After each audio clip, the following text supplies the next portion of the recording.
चार लाइन गाई दिहला। आज समाज में का करे के चाहिए यही इस विरहा में पाएंगे आप लोग। के गरीबी गरीबों के दिल से गरीबी को पूछो, रात कटती तो दिन है गुजरता नहीं, लाख कोशिश वो करता जमाने में, वक्त से पेट उसका है भरता नहीं,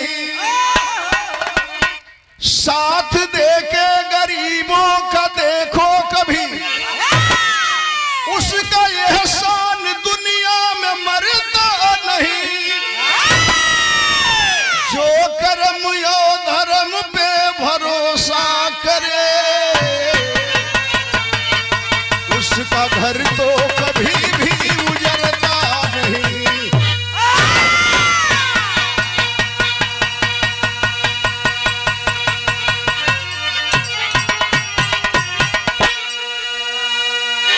बेईमानी शैतानी कई के हृदय बाबू, तो दुनिया चाहता कि हम सबसे ऊपर चल जाएंगे, लेकिन यहाँ रिटर्निंग किसी का है नहीं दुनिया में, चाहे वो प्रधानमंत्री हो चाहे अमेरिका का राष्ट्रपति हो, दुनिया में कोई नहीं जा सकता रह सकता है।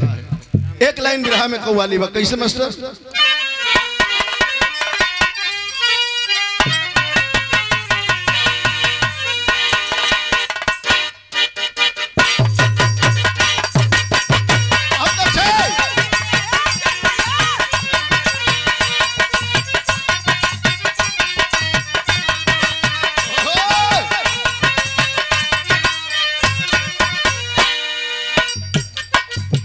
कि भर दे झोली मेरी मुहम्मद, तेरे दर से ना जाऊंगा खाली,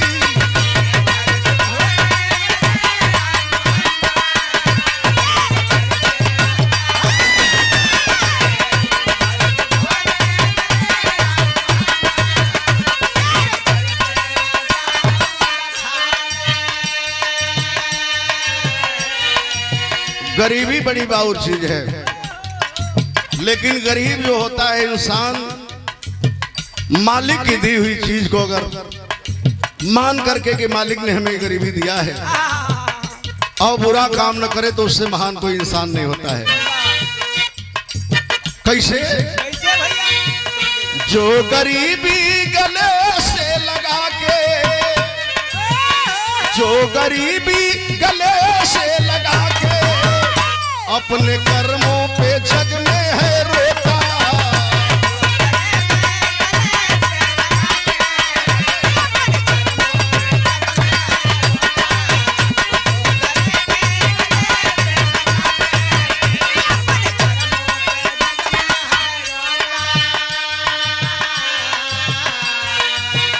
जो गरीबी गले से लगा के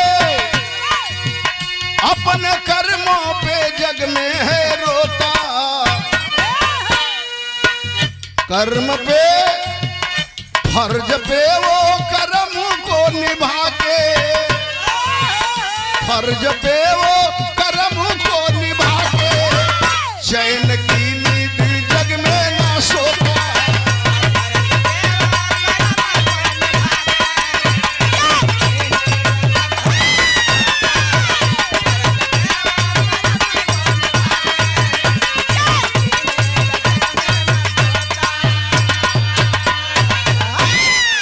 यहीं से आप लोग बिरहे को स्टार्ट करने जा रहा हूं। जैसे सीरियल नंबर से टीवी पे सीरियल देखते हैं चाहे पिक्चर देखते हैं, शांति बना करके सुनेंगे, घटना आप लोगों को लगेगा कि आंखों के सामने घट रही है।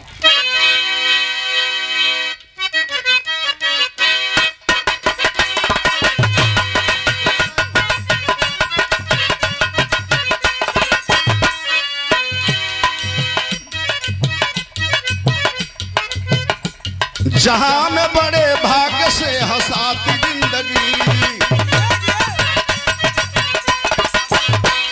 अक्सर यहाँ गरीब को रुला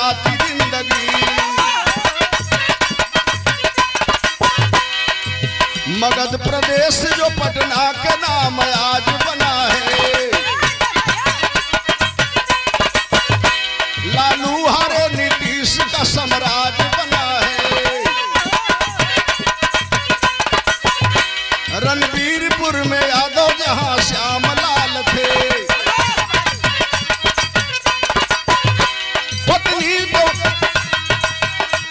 पत्नी सब बेटा देवंती का बुरा हाल है। पटना देहात में एक गांव है जिस गांव का नाम है रणबीरपुर, वहीं का रहने वाला श्यामलाल यादव, पत्नी का नाम है देवंती देवी और 8 साल का एक बेटा है जिसका नाम है रोशन। यही 3 परिवार है। गाय भैंस रखले हवन, 2 बीघा के माटी के कष्टकार हवन। बड़ा सुखी जिंदगी चलत रहले पंचो। एकाएक श्यामलाल की दुल्हन बीमार पड़ी, ले जाकर के दवा इलाज कराने लगे। दवा इलाज कराते कराते गाय भैंस मेहरारू के तन का गहना बिक गई। लेके गए एक बड़े डॉक्टर के पास। वह डॉक्टर सारा चेक कराया और कहा श्यामलाल से कि अपनी पत्नी को अगर बचाना चाहते हो तो बड़े पैसे का इंतजाम करो, तुम्हारी पत्नी को कैंसर हो गया है। आया श्यामलाल बाबू रिपोर्ट लेकर के डॉक्टर की, अपने इलाके में सभी धनवानों के पास गया कि हमारी मदद कर दीजिए, अपने पत्नी को बचा ले। तय युग में वही के आदमी कर्जा देता। हृदय बाबू जी के सोचा था कि वो दे पाई। वैसा आदमी के चौराहा पर लोग देखता तब मुड़िया जाता क्योंकि वो चाह पियाओ के परी। बाहर श्यामलाल यहाँ बिरहा में गीत लगल का भैल।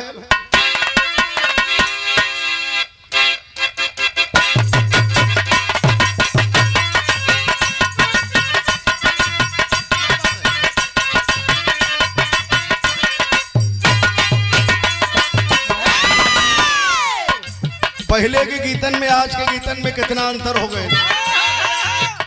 लइकन के दिन बारी धरा जाता, शादी नहीं के भाई दौले लड़का लड़की के मोबाइल चालू हो जाता। हमारे गाँव में वो लड़का हृदय भाई एक दिन वो खाना खात रहा लो करे तो प्रेमिका का फोन आ गई। ओकर बाबुओ बैठे ला ओकर माइयो रहे। कहलस कि अब का करी, फोन उठा लेलस, रिसीव करके कहता कि मर्दे कहाँ रह तड़ा। तो हम कबे से तोहार फोन खोजत रही, रुपया तनी खाना खाता नहीं, अबे बात करता नहीं। बाबूजी बेहतर कोनो संगतिया से बतियावता, 8 बजे रात को भाग गई। तई मोबाइल के युग बा। पहले का लोग प्रदेश जाओ, चल आवे 2-4 बरिस में फिर प्रदेश जाओ। तो विरह में पत्नी कहले रहल, का कहले रहल, रेलिया पैरन रेलिया पैरन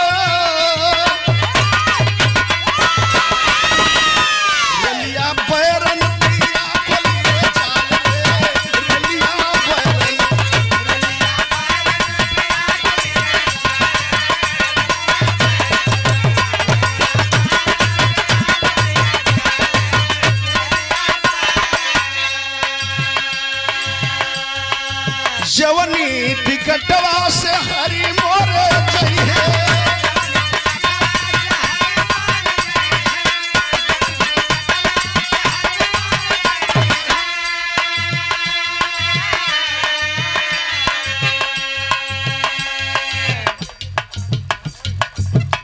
और ये पुरस्कार आया है 101 रुपए का। बीरही मनोज यादव साउंड सर्विस सुल्तानपुर मऊ।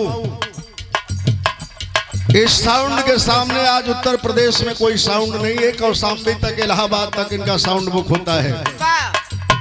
रात भी परशुराम भैया थे वहां पर, फकराबाद चिट्ठी पे इनका ही साउंड था। हमने कहा कि इसको इस क्षेत्र में सभी लोग नहीं उतार पाएंगे। अच्छे लाल प्रमुख जी से मैंने कहा इधर तो बहुत बाजा वाले हैं, तनी बीरही मनोज के बुला के दिखला। बहुत बहुत भाई के आशीर्वाद बा। जवनी टिकटवा से हरी मोरे चाहिए।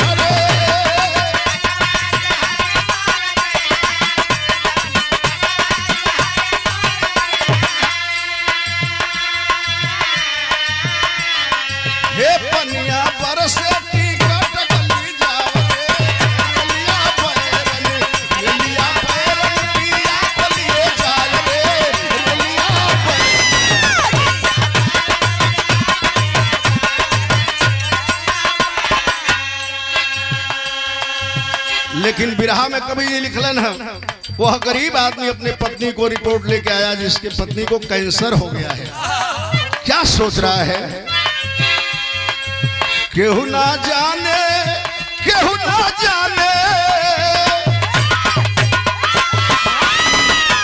केहू ना जाने ला कुदरत के घाट हो, केहू ना जाने।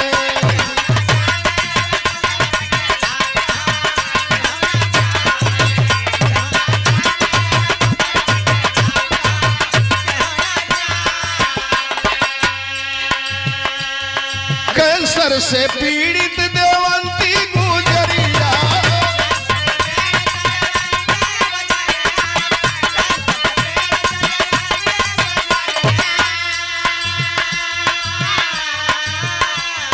निकली परान गली गईली शरीरिया।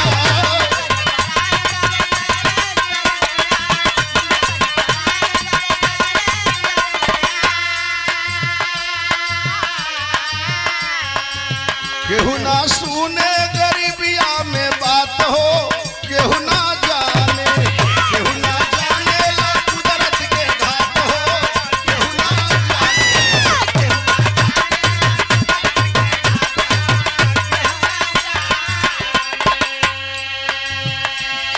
कोई मदद नहीं किया हृदया बाबू। वह लाचार कहले कि जौले सांस बा तौले आस बा। वह गरीब आदमी किया क्या अपनी पत्नी को बचाने के लिए कि शंकर सिंह के धैले गिरवी जमीनिया।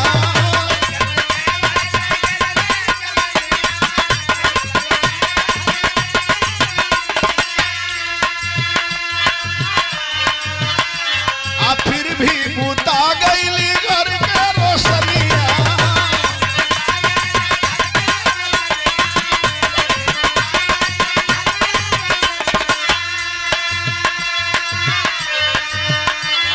जीवन में आज डाली रात हो, केहू ना जाने।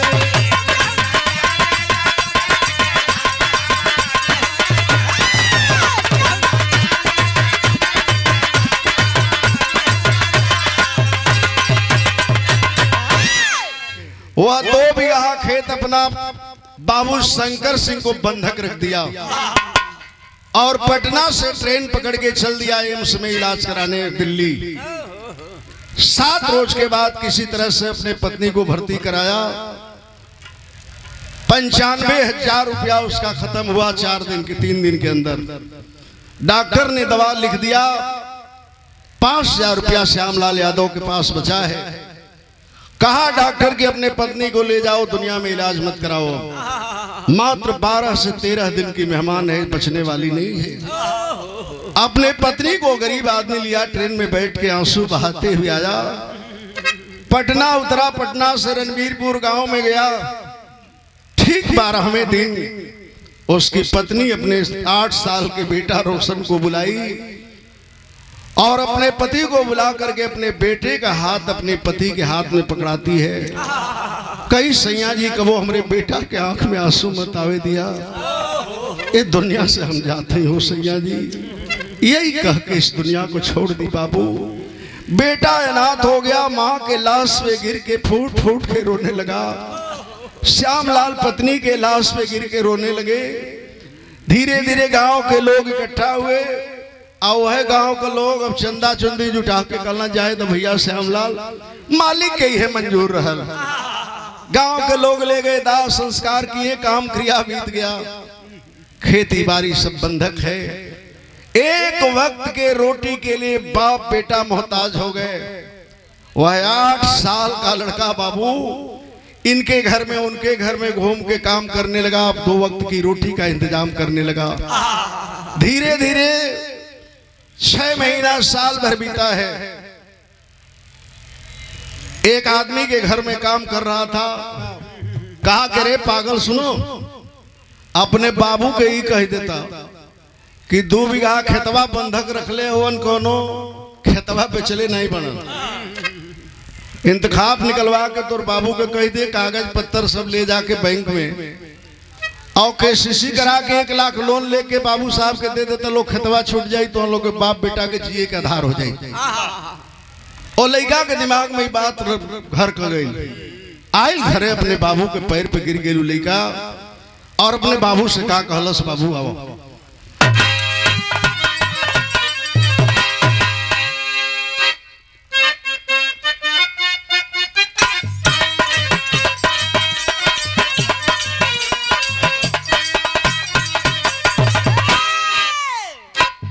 छोड़ा बिरहा का फर्ज सुना। यह लड़का कहत बा पाँव पकड़ के अपने बाबू के, छोड़े ना जमीनिया ठाकुर पैसा के कराना वायर पैसा के कराना हो, रोवेला सुगनवाया सुधारन हो।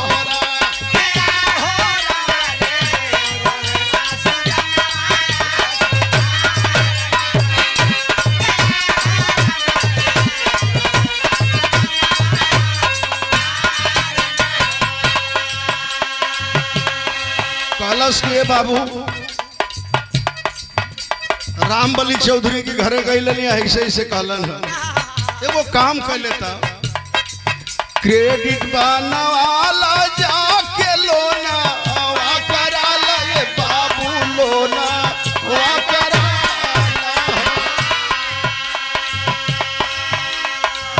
दे के रुपया अपन खेता वा छोड़ा खेता वा छोड़ा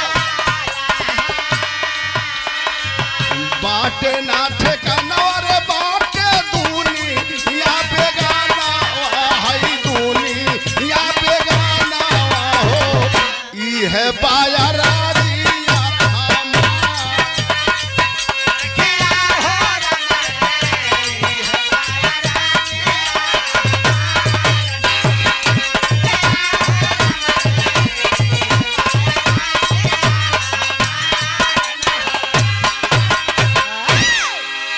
से बाबू फलाना कहत रहा अपन तू केसीसी बनवा लेता खेतवा पर इंतखाब निकलवा के 1 लाख रुपया लोन ले लेता बाबू साहब के दे देता खेतवा छूट जाई तो हमन के बाप बेटा के जिए के आधार हो जाई। श्यामलाल यादव के दिमाग में ये बात घर कर गई। श्यामलाल यादव गईलन अपने एगो रिश्तेदार के लेके तहसील से अपन कागज पत्तर खिसरा खतौनी सब निकलौलन जितना मने लागेला कागज कंप्लीट करा कर रिश्तेदार के संगे लगला दौड़े 15 दिन बैंक में दौड़लन। 15वें दिन कहा बैंक मैनेजर कि बाबा कल आइएगा, कल आपको 4 बजे पैसे मिल जाएंगे, लेकिन सुन लीजिए आपका लोन मंजूर हुआ है 1,20,000।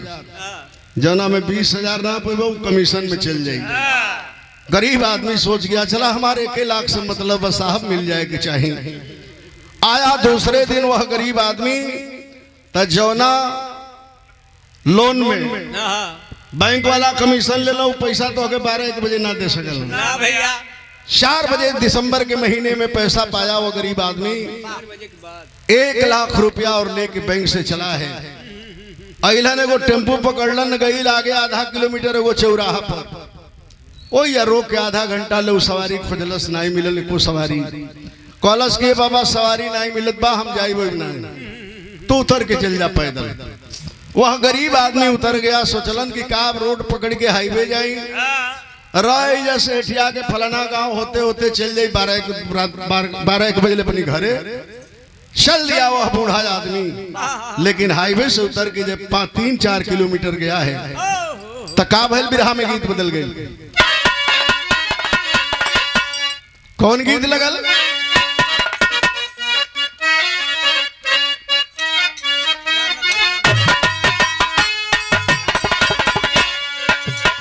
वह गीत लगल पिया परदेश गईले तो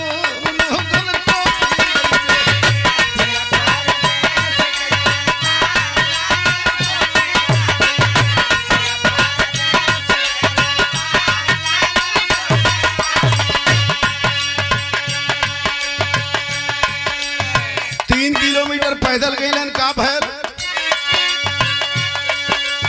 साँझ भइल घरवा जात ओ गरीबावा के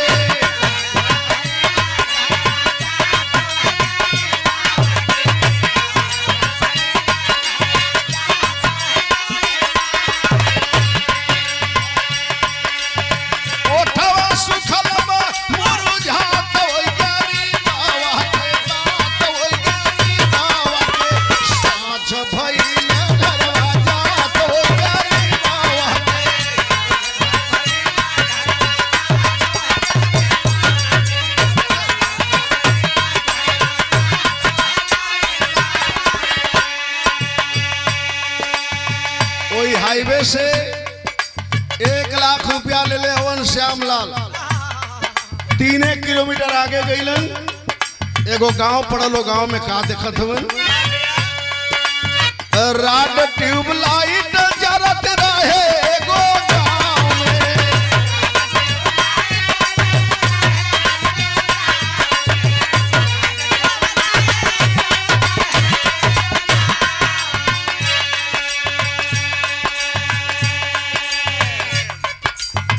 राड ट्यूबलाइट जरत रहे एगो गांव में, लागी गई पाखी वही गरीबा की पाँव में।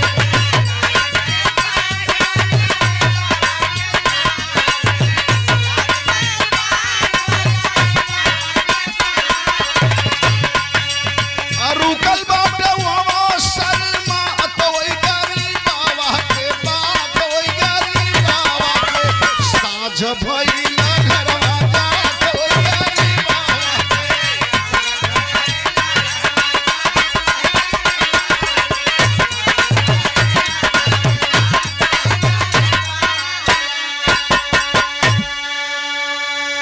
एगो गांव पड़ल ओइजा देखलन कि राड ट्यूबलाइट जरा था, टेंट लगल बा, आ रोडे पर बाजा बजत हो। समझला में देर ना भोकैलन, समझ गईला श्यामलाल यादव कोई के घरे पर रात जात हो। कहला कि काहे न 1 लाख रुपया ले ले, ही जमाना जो खराब बा, शहर का मामला रही होटल में तो नहीं जा पाई थी, लेकिन चला वही मैं एक पत्तल भात खाई, नाच होई बिरहा होई सुनब, आ भोर होई उठ के चल दी, हमारा रुपया बच जाई। चलन है बाबू जो ही बारात द्वार पूजा पर गई है, चल रहा कि चला हम द्वार पूजा देख ली। वही पर छौना पर गईला ने बाबू, जो ही लड़का द्वार पूजा पर बैठल, वह श्यामलाल यादव गरीब आदमी हृदय बाबू बगल में खड़ा था, रामबली चाचा। आतौले का देखत हवन वो बुढ़ऊ, बिरहा में गीत बदल गई।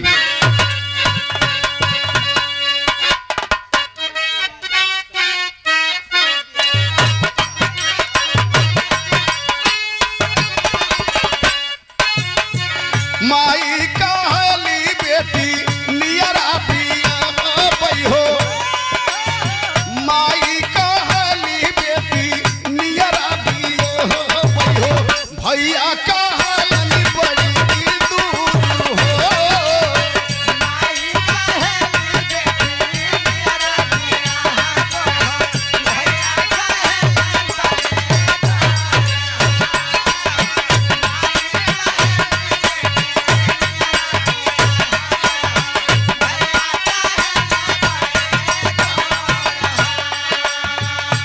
और 100 रुपए का 200 रुपए का पावन पुरस्कार वर्तमान जिला पंचायत सदस्य और समाज सेवी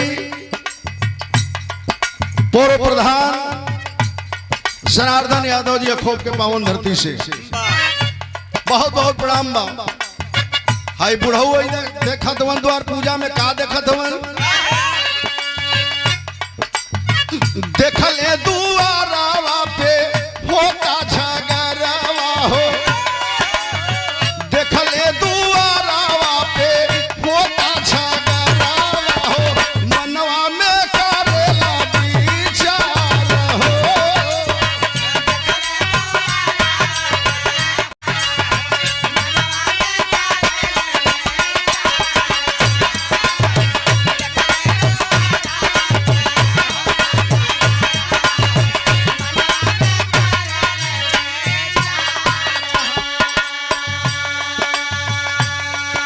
जो ही लड़का द्वार पूजा में बैठल, लड़का का बाबू सवाल कैला, लड़का का बाबू कहला अपनी समधी जी से कि आपने वादा किया है कि जो ही द्वार पूजा पे आपकी बारात लगेगी तो तिलक का जो 1 लाख रुपया बाकी हम दे देंगे। पांव में गिर गया वह गरीब आदमी, कहा समधी जी हमें माफ कीजिएगा, जो हमारा रिश्तेदार पैसा देने के लिए कहे थे, उनकी माँ की तबीयत खराब हो गई, पैसा नहीं दे पाए, हम वक्त से पैसा चुका देंगे। और एक बात सुन लीजिए, ये अपने बेटी का मैं शादी नहीं कर रहा हूँ, हम अपने बेटी का रिश्ता किए थे, शादी किए थे सिवान प्रॉपर में, और मेरा दामाद मोटरसाइकिल का मिस्त्री था। ये मेरी नतनी है, 2 साल की थी। इसके पिताजी का एक्सीडेंट हो गया, मेरे दामाद मर गए। पता कर लीजिएगा, सिवान जिले में सबसे पढ़ने में मेरी नतनी टॉपर है। वहां से ला करके मैं अपने घर से शादी कर रहा हूं, उसकी गरीबी के चलते। हमारी पगड़ी को बचा लीजिए। कहला लड़का के बाप की अब हम बहुत ड्रामा सुन ले बनी, तो सुना एगो बात हमार। कहलस की 1 लाख रुपया अरे नहीं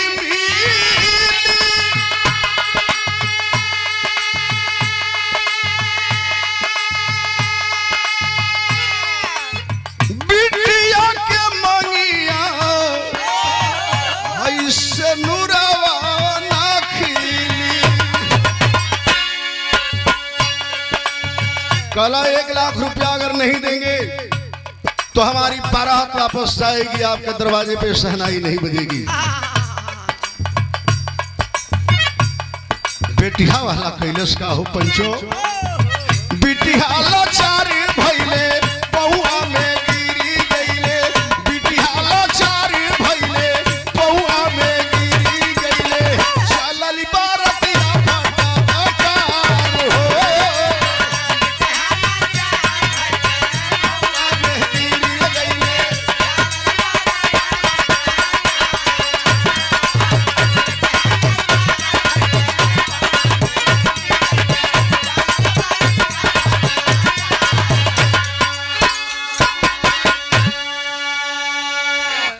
लड़का का बाबू लड़का का बाप पकड़ना, कहला बेटा खड़े हो जाओ। बैठती हुई शहनाई को बंद करा दिया। आदेश दिया बारातियों को कि मेरी बारात चले वापस, मैं शादी यहाँ कतई नहीं कर सकता हूँ। लड़का अपन झहरा के उठल हुई मड़वा से चल दिलस, गाड़ी में जाकर बैठ गई। बारात हाली हाली चढ़े लगल गाड़ी में दौड़ के। नाच बजता हुआ शहनाई बंद हो गई, दरवाजे पर मातम छा गया गरीब की।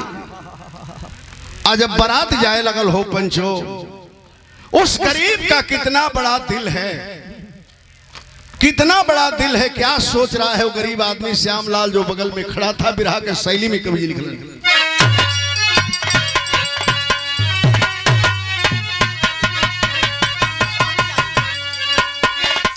अच्छा, ये पुरस्कार में नाम नहीं बा, खाली धन्यवाद चाहिए।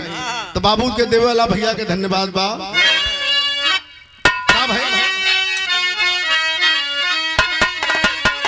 सोचत बा उ गरीब की सनूरवा, अरे सनूरवा जब ना पई है बिटिया, अरे सनूरवा जो ना पई है, ओ सनूरवा जो ना पई है बिटिया, पैसा कारण खा के मर जाई महुरवा, अरे महुरवा, अरे महुरवा, पैसा कारण खा के मर जाई है महुरवा, सनूरवा जो ना पई है बिटिया।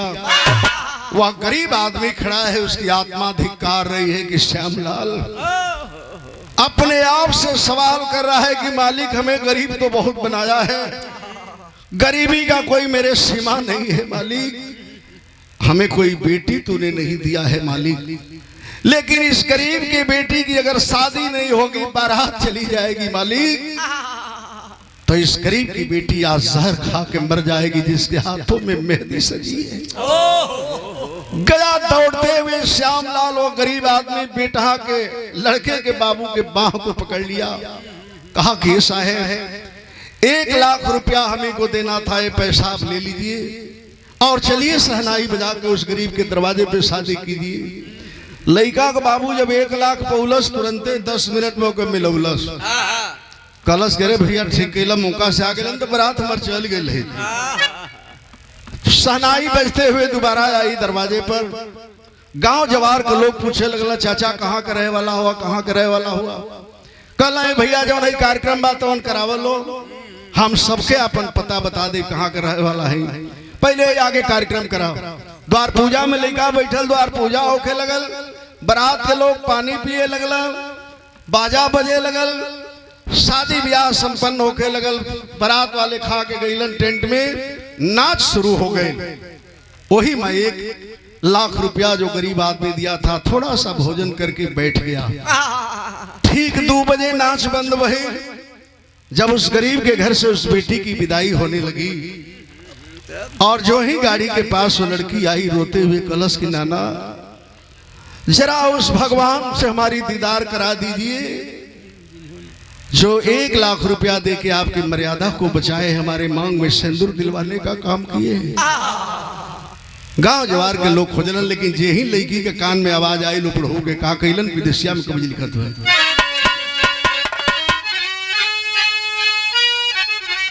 दान दे के चली गई ए पंचो बूढ़ा चली गई, अब बेटा के 1,00,000 हऊ दे के रुपया खोज सब लोग कहवा दान वीर कर लगैले, भोरवे में होत बाटे बेटी के विदाई। कहीं नहीं मिला बुढ़ऊ, लाचार होके गाड़ी में बैठ गई चलती। लेकिन लिखत हो कवि जी कि बेटी के दुलार प्यारे, अरे बाबू के दुलार प्यारे, आज बेटी मन मार रोवे कि नहीं हर से होत बाटे मोर आज हो जुदाइया। एने के बाद छोड़ा गरीब की बेटी विदा हो गई।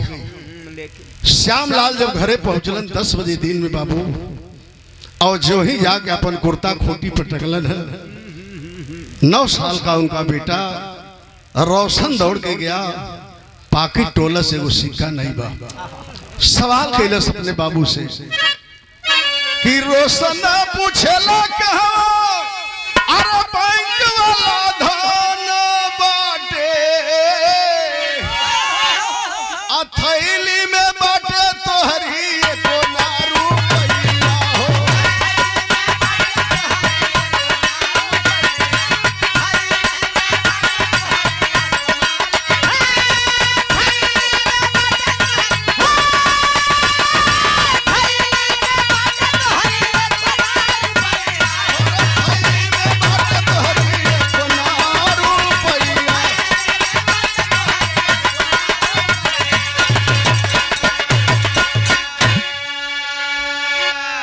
वह गरीब का बेटा पाकिट टोक के कहा कि बाबू काल गईला हो। बाबू कहला कि बैंक से 1,00,000 पा जाई। रातों ना हुआ तोरे थैली में वो सिक्का नहीं बा बाबू का, बैंक से पैसा ना पौला। बेटा जब सवाल करने लगा बाबू, उस गरीब के आंख से आंसू चलने लगे और रो करके कहा अपने बेटे से कि बेटा बैंक से पैसा जरूर मिला था मुझे, 1,00,000 पाया था, लेकिन चला मैं लेकर के अंधेरा हो गया। कुछ गुंडे हमारा पीछा किए बेटा और पैसे को छीन लिए। इतने कहलन वो लड़का वही जमीन पर धड़ाम से गिर गई हो। पंचो कलश की जाए बाबू, अब तक जिंदगी में खेतों हमन से बारी नहीं छूटी, जिंदगी नरक हो गई ले बाबू, जिंदगी नरक हो गई। श्यामलाल फक्कड़ हो गया बाबू, इस चौराहे उस चौराहे घूमने लगा। लड़का इनके घरे उनके घरे अपन मेहनत मजदूरी करके जिए खाए लगल। धीरे धीरे 7-8 साल के समय गुजरल, लड़का 16-17 साल के भय तौले निकाह भयल और बिरहा में गीत बदल गए।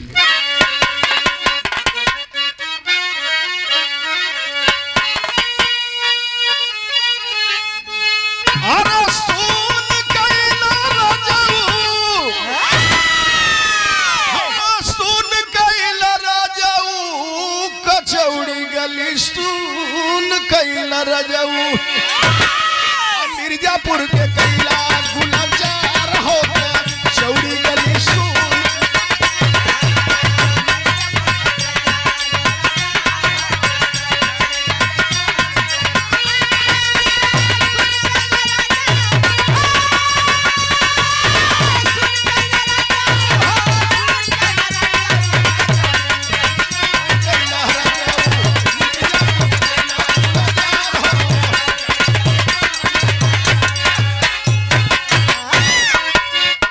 8-9 साल बीतल तो का भय कि भार बढ़ी गईले, भार बढ़ी गईले, औ करजवा का भार बढ़ी गईले, आ रोवे बाप बेटा वाला चार होगा, रजवा का भार बढ़ी गईले।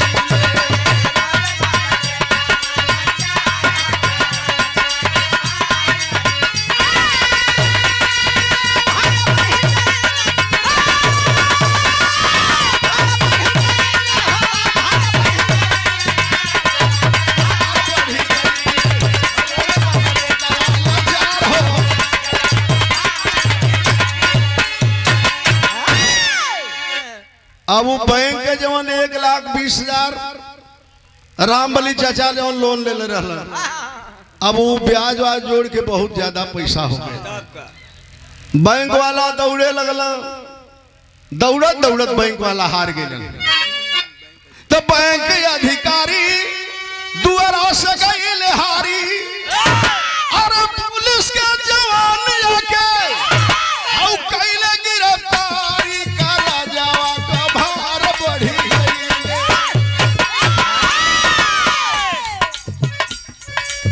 पूछली अनीता फटकार हो, करा जावा का भार बढ़ी गई।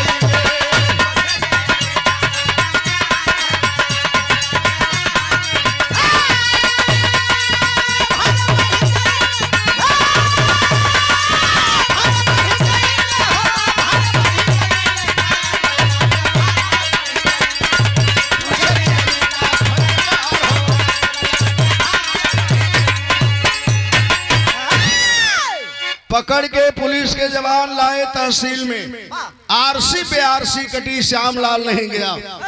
जकरी पॉकेट में चवन्नी नहीं खे, बैंक में का जमा करे जाई। पुलिस के जवान पकड़ के ले गए तहसील के अंदर। एसडीएम महिला अनीता पटेल के सामने पेश किया गया। सवाल कर दिया, ए श्यामलाल, बैंक से 1,20,000 रुपया तूने कर्जा लिया, अभी 1 पैसे जमा नहीं किए, क्या उस पैसे का दारू पी गया या जुआ खेल गया? तौले वो सिपाही ये बाबू पीछे से डंडा चला दिया। श्यामलाल के एसडीएम महिला गई मारो मत से, पैर पकड़ लिया एसडीएम महिला का। वह गरीब आदमी रोने लगा, कहा कि साहब मेरी 2 मिनट की बात सुन लीजिए, 2 मिनट मेरी फरियाद सुन लीजिए। क्या बताया है?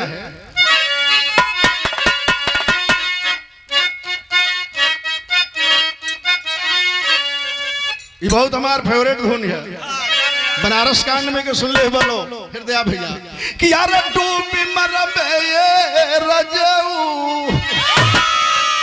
अरे डूबी मरबे ये रजऊ, अजय बजो पूर्व के सवा।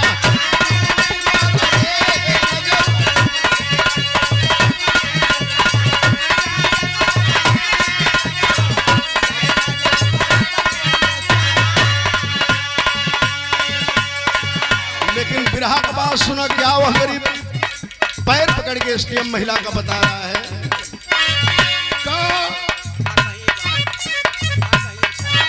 का कहिए बेटी, का कहिए बेटी अपनी कहानिया के,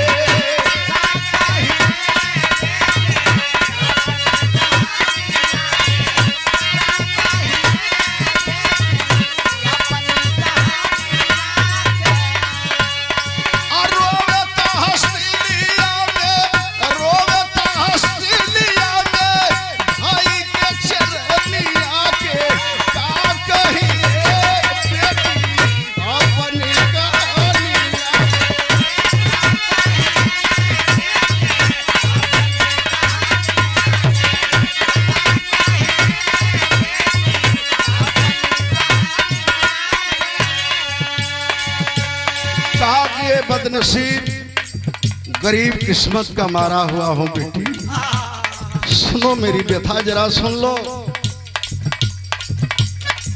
पड़ली बीमार नारी कैली दवाई आके,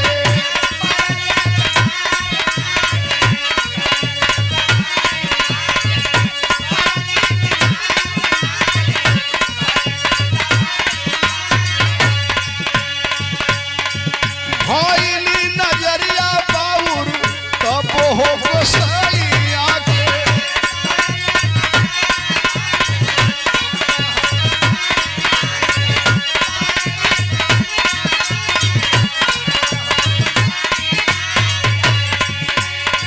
नाही बचाई कवली नाही बचाई कवली अपनिया भगिनिया के का कहिए बेटी अपनी कहानी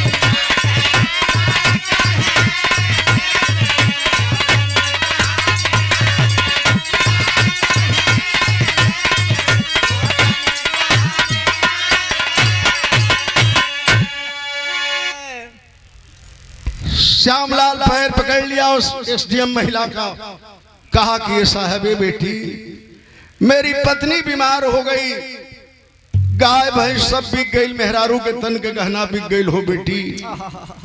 अपने पत्नी को बचाने के लिए 2 बीघा खेत मेरे पास था, वो भी शंकर सिंह को बंधक रख दिया, ले गए एम्स तक गया, लेकिन मालिक को भी मंजूर नहीं हुआ, मेरी पत्नी भी मर गई बेटी। वो एसडीएम महिला सवाल करती है, तूने बाबू साहब को खेत रखा, बंधक रखा, उससे मेरा कोई सरोकार नहीं है, जो बैंक से तूने कर्जा लिया उसका क्या किया? काला दे साहेब ततनी 2 मिनट और इस समय आप हमके दे देंगे। क्या बताया? आल्हा का लाइन है,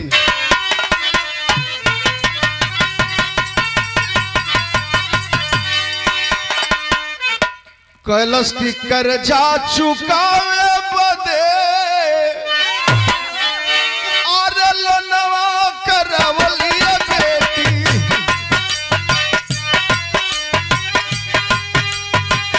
आवत रहली लेके सरकार से उधार, शाम के समैया धैली घरवा का डहरिया बेटी, आवत हमके रहिया में हो गइल अन्हार। कही कि सुनो श्यामलाल, जो 2 बीघा तेरे पास खेत है उसे नीलाम करवा के सरकार का कर्जा भर दोगे। कॉलेज के साहब खतवा नीलामे बा, 1,20,000 के लोन करौली हो साहेब, 20,000 बैंक वाला कमीशन ले लिया, 1 लाख रुपया लेके चलनी, सवारी ना मिलले साहब। सुना का भय गौआ गुलौरी आइल रोहे एक बरतिया बेटी, सोचली कि लेब इहवे रतिया हो गुजर। कल ए साहेब 1 लाख रुपया ले लहली, गांव दूर लो साहेब,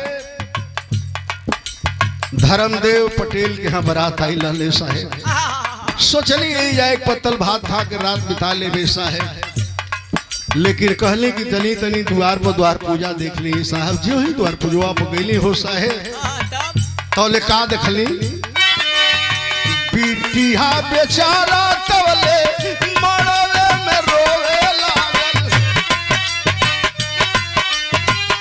1 लाख रुपया बाद भइल तकरार, 1 लाख रुपया हम दे कहवा के देई होती हली,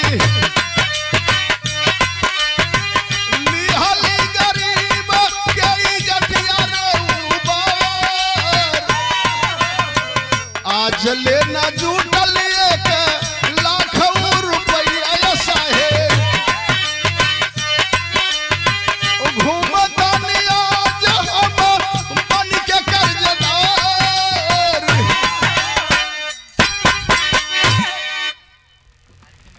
कहलस की साहेब जो ही द्वार पूजा में गईली हो साहेब, धर्मदेव पटेल सिवान से ले आके अपनी नतनी के शादी करत रहलन, बेटा वाला के पैर पे अपन पगड़ी रख देला हो साहब, वक्त से 1 लाख रुपया ना मिलल रहल। बार बार ये कहा कि सिवान में कि मेरी नतनी है, पढ़ने में बड़ी टॉपर है, कहा कि हमको टॉपर नहीं चाहिए, हमको पैसा चाहिए। ए साहब वही जा खड़ा रहली हो साहब, लड़का का बाबू दुल्हा का बाँह पकड़ के लेके चल दिलस, बारात जाए लगल हो साहेब।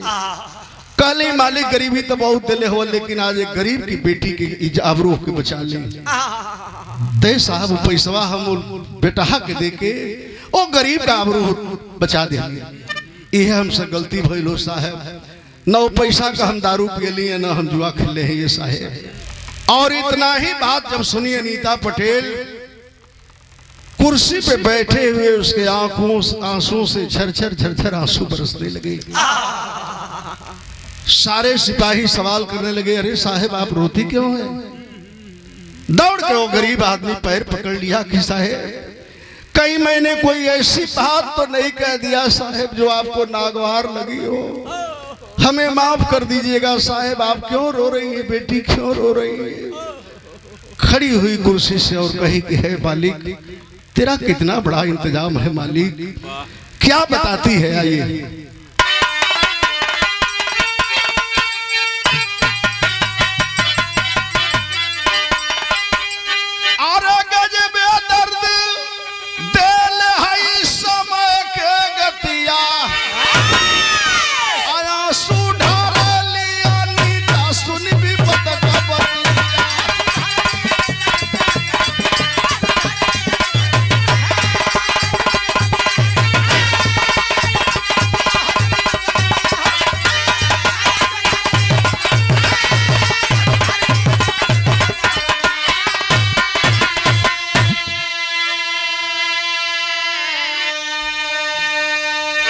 कहीं बाबा अगर जानना चाहते हैं मैं क्यों रो रही हूँ, मेरे जीने का मकसद पूरा हो गया। क्या बताती है हृदया बाबू?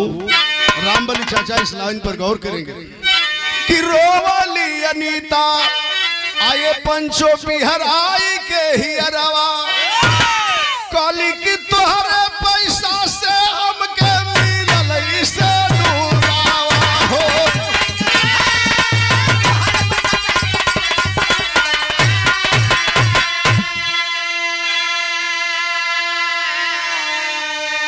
पागल भैला सगरी आई गवा के थतिया, दया सुधार लिया नीता सुनी विपत के बतिया।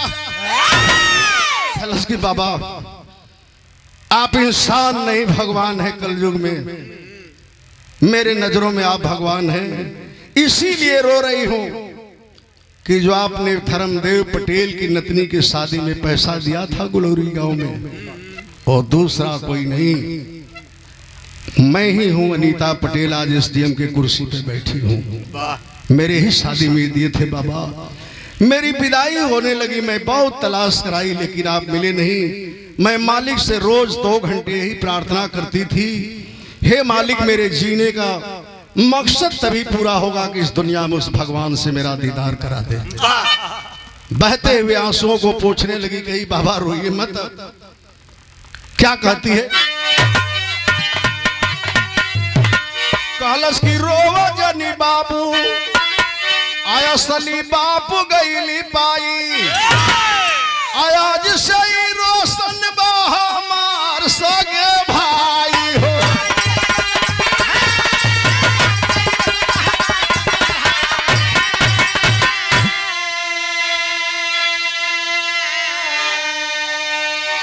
असली नहीं हरे माँ के शीतल भैली छतिया, अरे सुधार लिया नीता सुनी विपत का बतिया।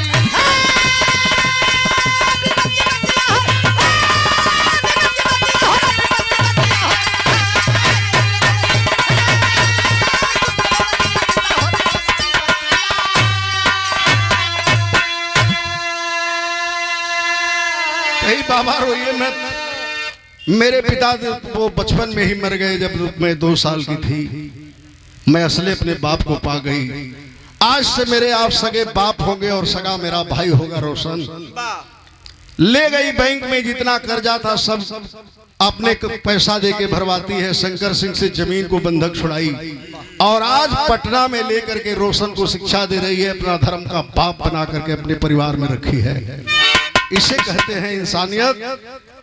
तो कहीं कहले यही से पुरनिया कहे हृदया बाबू रामबली चचा की नेकी कर दरिया में फेंक, उसका भरोसा नहीं करना चाहिए।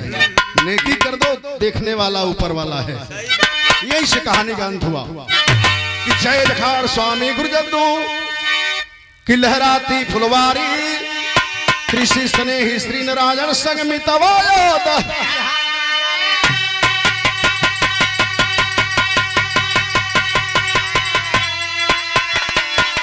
अरे सनुरा जो न पई है बिटिया तो सुन के